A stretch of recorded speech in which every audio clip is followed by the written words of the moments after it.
Hey, what's going on YouTube? PowerStroke Jude here. I hope all my dudes are having a great night. Today I'm coming at you with Teck's Talking Shop.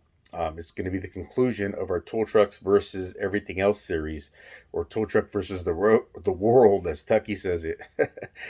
But I hope you guys have enjoyed the series. You can catch everybody's video on TTS, and I believe some of the guys want to put their videos up on their own personal channels once, probably in a week or so after I put up mine. Um, I'm going to give you my take on what I think about tools when it comes to tool trucks versus everything else. There's a lot of good stuff you can get everything else nowadays. You know, Nipex pliers are good pliers. You know, you can get those. I think you can even get them at Home Depot now. You know, Channel Lock is a USA American made brand that I believe you can still get at Home Depot's. I know you can get at Home Depot's and Lowe's. Vice Grip and Crescent used to be proud American companies. You know, not so much anymore. I believe they're both made in China now. But they're good quality tools. You know, I don't think I know anybody who doesn't have a pair of vice grips or a crescent wrench. And I don't mean adjustable. I mean crescent, you know, or vice. You know, the actual brands. And that's stuff that you can get every place else. You know, that or everywhere else. You know, it doesn't not necessarily a tool truck. All good tools. You can go to part stores and get decent stuff now. Stuff that you see on tool trucks. I don't know if Lyle's considered a tool truck tool or not, but I mean, you can go into auto parts stores and find Lyle tools all over the place, and those are all good tools.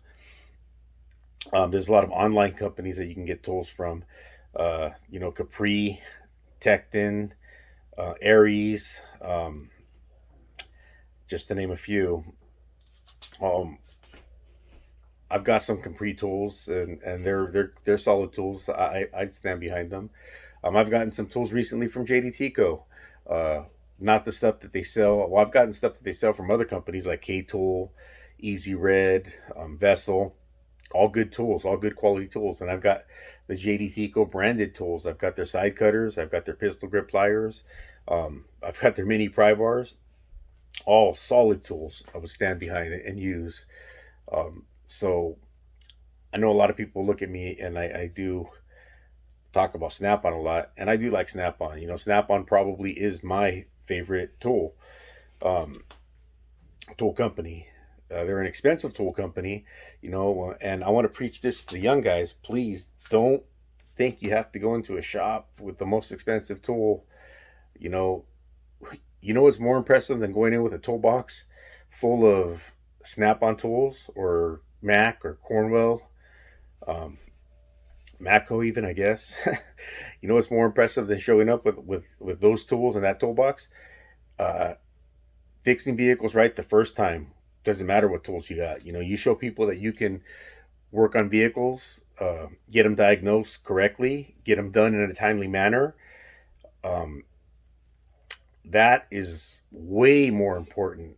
You know, if you get these tool snobs that look at you and say, "Oh, look, and he's using this tool or that tool," don't worry about what they think.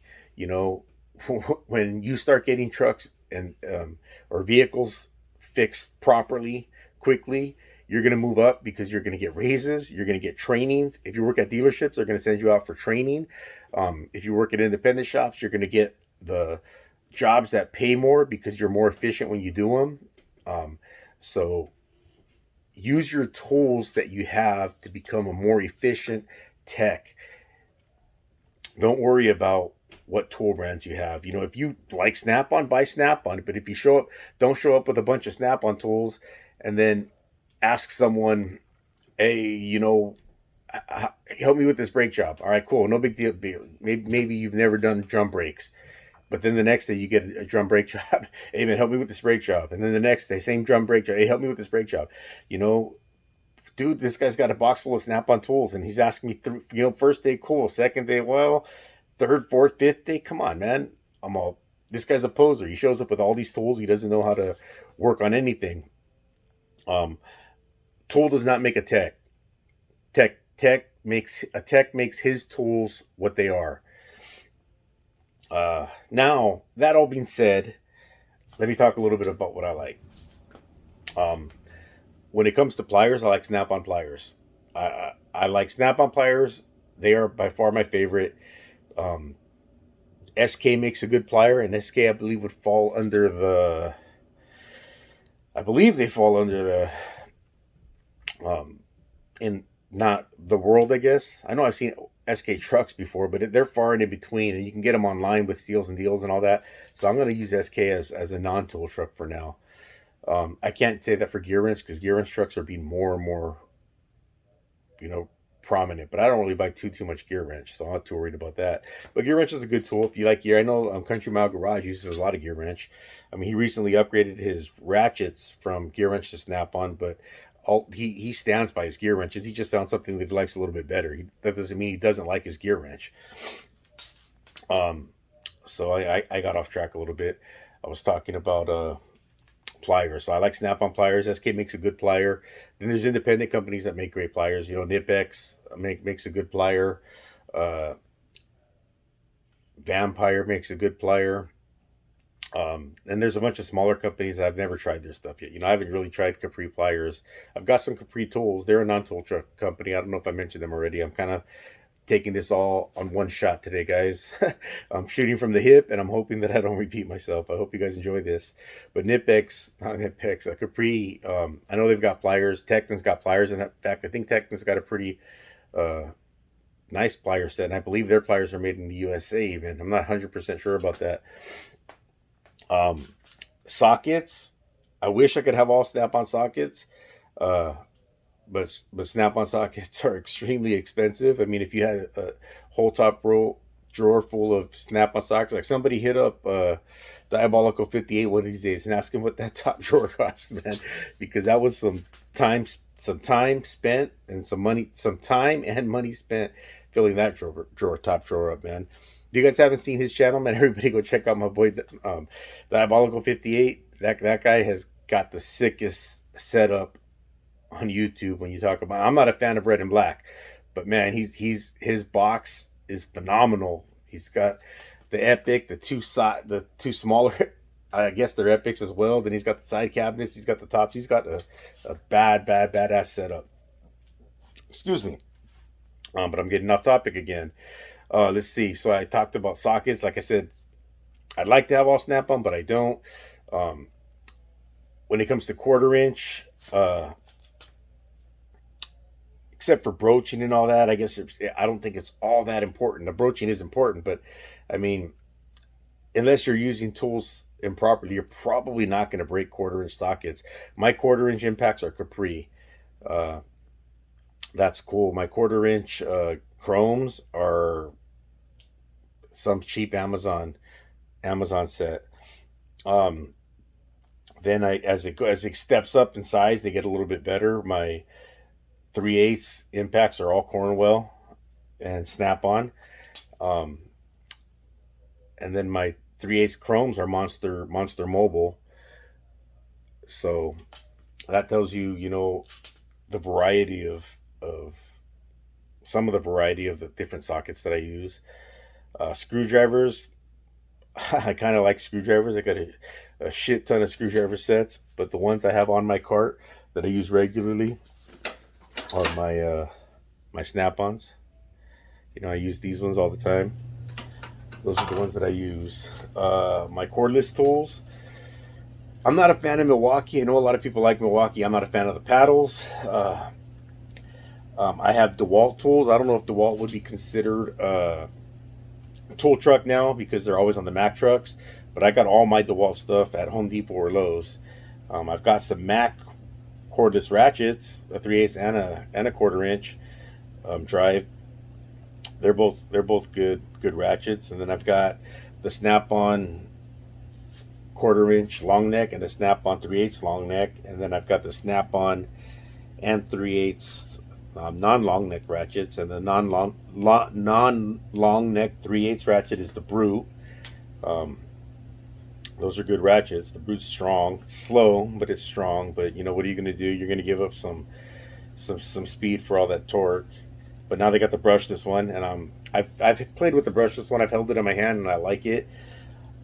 I'm just too invested in ratchets right now, guys, to get another one. I mean, I've got 6 cordless ratchets, and I'm gonna say the oldest one is a little over a year old. The oldest two are a little over a year old, and then around 8 months, and then just a couple.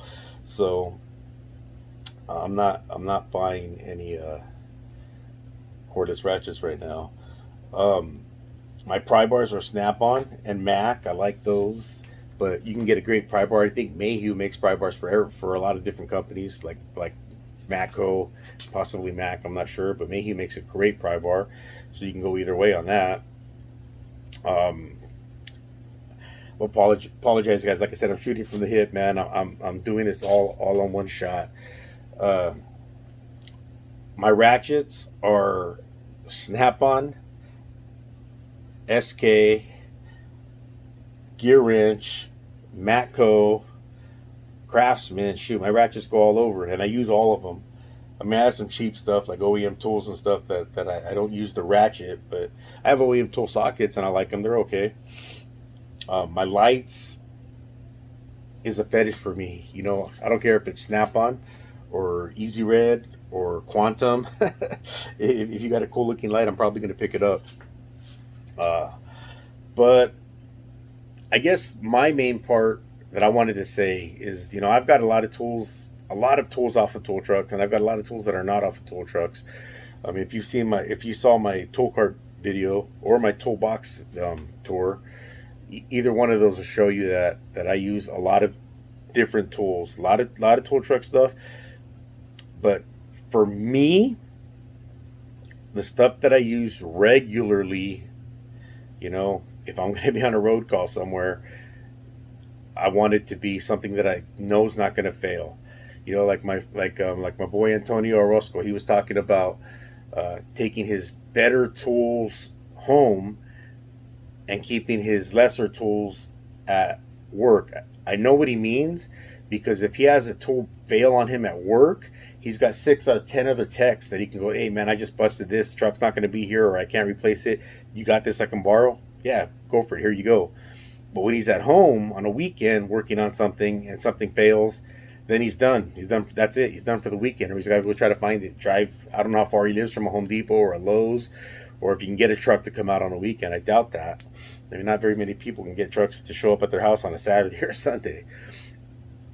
But um, the most important tools that I use the most often, I try to make the higher quality tools off of tool trucks. I'll leave it at that. But I also want to say how I started this video.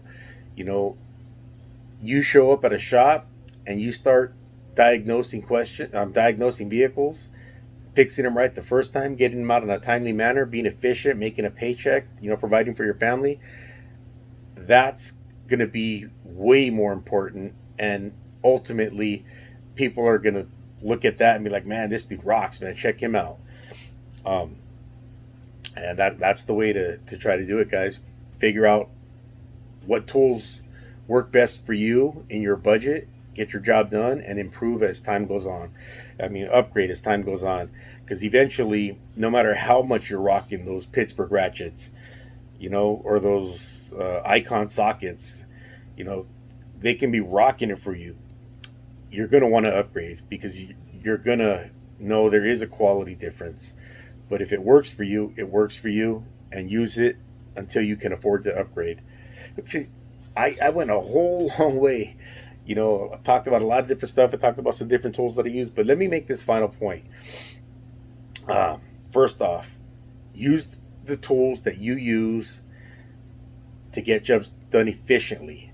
That's going to be the biggest thing in that you're going to want to do. It doesn't matter what you use, but just learn how to use them efficiently. Secondly, upgrade as you can, because upgrades will be necessary.